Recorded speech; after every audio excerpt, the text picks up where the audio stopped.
कैसा हो अगर आपको ये पता चले कि आज़ादी के 59 साल तक एक ही पार्टी के एक ही परिवार के 3 लोगों ने देश में प्रधानमंत्री की कुर्सी संभाली हो।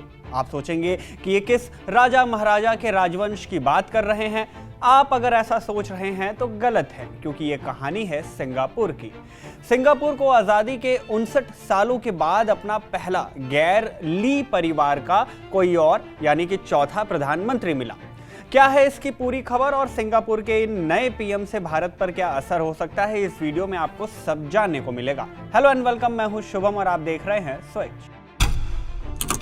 15 मई साल 2024 को 20 साल के बाद सिंगापुर को नया प्रधानमंत्री मिला। अर्थशास्त्री लॉरेंस वोंग ने प्रधानमंत्री के पद की शपथ ली।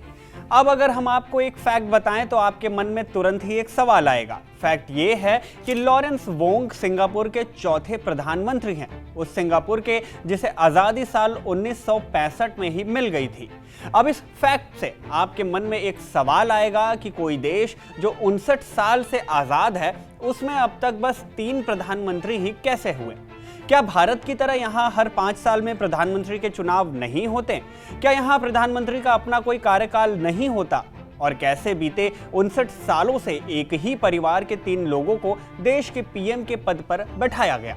इन सारे ही सवालों के जवाब जानेंगे, लेकिन उससे पहले देश में नए पीएम बने लॉरेंस वोंग के बारे में कम शब्दों में ही अहम जानकारी जान लेते हैं। 51 साल के वोंग एक सामान्य परिवार से आते हैं। वोंग ने यूनाइटेड स्टेट्स के यूनिवर्सिटी ऑफ विस्कॉन्सिन मेडिसन से अर्थशास्त्र की पढ़ाई की है।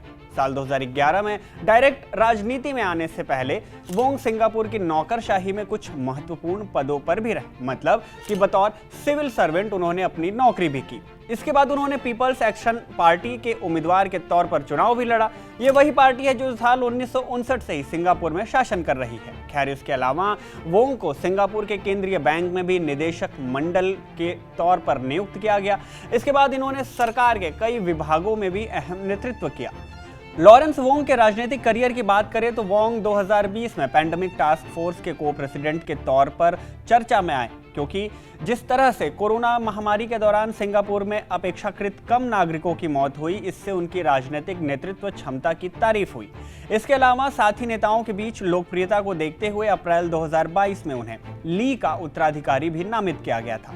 इसके बाद उन्हें सिंगापुर के उप प्रधानमंत्री के तौर पर प्रमोट कर दिया गया। इन सबसे पहले यानी साल 2021 में वोंग को वित्त मंत्री का पद भी मिला। इस पद पर रहते हुए अस्थिरता, असमानता और रोजगार जैसे मुद्दों से निपटने पर सरकार और लोगों के बीच एक सामाजिक समझौते को तैयार करने के लिए वोंग काफी चर्चित हुए।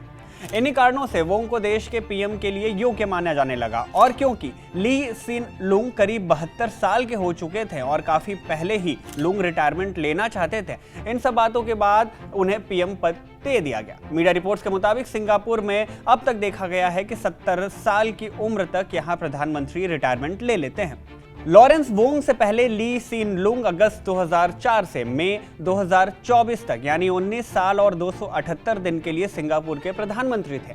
इनसे पहले नवंबर 1990 से अगस्त 2004 तक यानी कि करीब 13 साल और 258 दिनों तक गोह चोक टोंग ने प्रधानमंत्री का पद संभाला।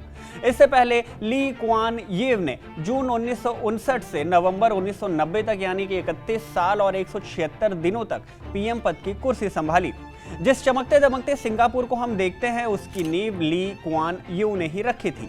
एक जमाने में जब देश को आज़ादी मिली तो वो न केवल गरीबी से जूझ रहा था बल्कि बदहाल भी था, लेकिन सिंगापुर ने शुरू से व्यापार के प्रति खुलापन, भू राजनीतिक तटस्थता और एक तकनीकी लोकतांत्रिक सरकार के तौर पर खुद को आगे बढ़ाना शुरू किया।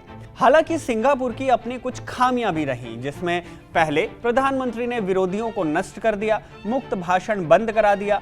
यहाँ बहुत कुछ ऐसा है जिस पर सख्त पाबंदी और सख्त सजाएं हैं। इन सब के बारे में मीडिया रिपोर्ट्स में अक्सर लिखा जाता है।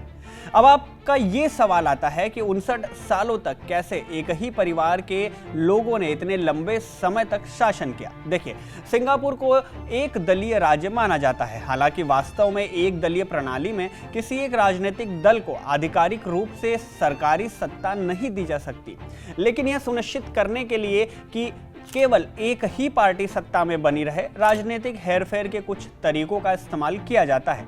सत्तारूढ़ पीपल्स एक्शन पार्टी यानी कि पीएपी आजादी के बाद से लगातार सत्ता में है। उनका तर्क होता है कि पश्चिमी शैली की उदारवाद वाली पार्टी सिस्टम सिंगापुर के लिए नुकसानदायक है।